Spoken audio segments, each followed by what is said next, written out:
5 cara biar kucing tidak pup sembarangan. Ternyata bisa jadi peluang usaha.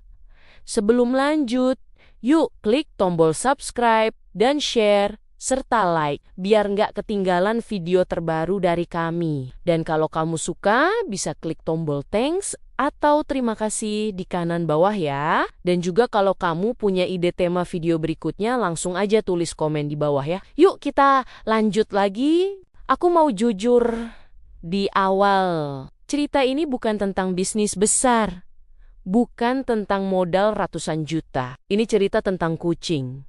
Dan tentang stres yang awalnya kelihatan receh. Aku masih inget banget hari itu, pulang kerja dengan kondisi kepala sudah penuh, rasa capek dan perut lapar. Harapan cuma satu, sampai rumah bisa rebahan. Begitu pintu dibuka, harapan itu langsung runtuh. Ada bau yang tidak bisa dijelaskan dengan kata-kata. Bau yang bikin mata merem seketika.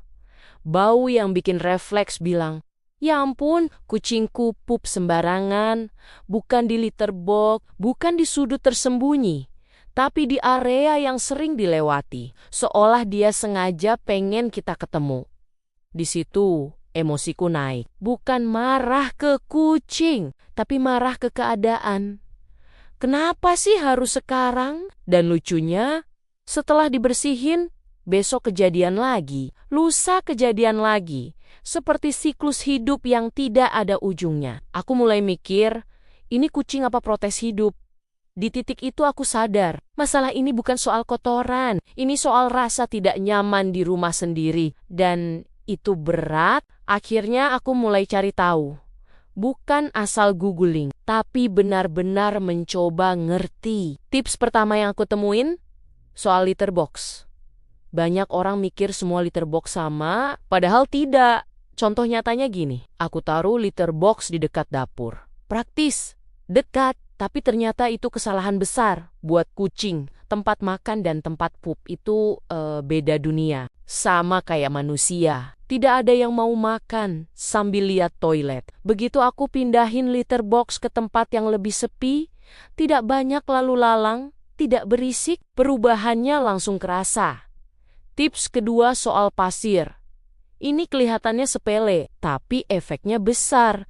Aku dulu pakai pasir yang murah, berpikir yang penting ada. Ternyata kucing tidak mikir begitu. Pasir yang terlalu kasar bikin kaki mereka tidak nyaman. Pasir yang terlalu bau bikin mereka stres. Begitu aku ganti ke pasir yang teksturnya lebih halus, tidak menyengat, tidak berdebu. Kucingku mulai betah. Dia ngendus dulu, muter-muter terus masuk, dan di situ aku senyum kecil. Tips ketiga soal kebersihan. Ini jujur bikin males. Litter box yang jarang dibersihin itu kayak toilet umum. Sekali dua kali mungkin masih ditoleransi, tapi kalau terus-terusan, ya wajar kalau mereka cari tempat lain. Aku coba disiplin setiap hari dibersihin, tidak nunggu penuh, tidak nunggu bau. Hasilnya sederhana. Kucing tidak lagi cari alternatif. Tips keempat soal stres. Ini jarang dibahas, padahal penting. Kucing itu sensitif. Suara keras, marah-marah, lingkungan yang berubah, semua ngaruh. Waktu itu aku sering ngomel. Rumah berisik, aku capek, dan ternyata itu kebawa ke kucing. Begitu aku mulai lebih tenang. Nada suara lebih lembut. Gerakan tidak kasar. Perilaku kucing juga ikut berubah.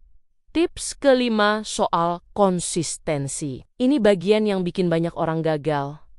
Hari ini rajin, besok males, lusa udah lupa lagi. Kucing itu makhluk kebiasaan. Kalau kita berubah-ubah, mereka bingung. Begitu aku konsisten. Posisi tidak pindah, jenis pasir sama. Waktu bersih-bersih teratur, masalahnya pelan-pelan hilang. Di titik ini, rumah mulai terasa rumah lagi. Tidak ada drama setiap pulang. Tidak ada kejutan bau. Dan disinilah aku berhenti sejenak. Terus mikir, masalah ini nyata. Dialami banyak orang. Emosional. Dan orang rela bayar demi solusi. Dari sini aku paham satu hal. Banyak peluang usaha lahir dari rasa capek. Orang bukan cari produk, mereka cari rasa lega. Masalah kucing pup sembarangan ini contohnya, solusinya bisa macam-macam. Edukasi, produk, jasa, atau sekadar konten yang membantu. Dan semuanya berangkat dari satu hal kecil, curhatan yang sering dianggap sepele. Kalau kamu sekarang lagi di fase itu, habis pulang kerja, kerasa capek banget, terus ketemu masalah yang sama, percaya deh, kamu tidak sendirian. Dan siapa tahu, masalah yang bikin kamu geleng-geleng kepala hari ini justru jadi pintu rezeki besok. Karena hidup sering bercanda. Yang bikin kita stres, kadang justru yang ngajarin kita bertumbuh. Demikian video kita kali ini. Terima kasih sudah menonton.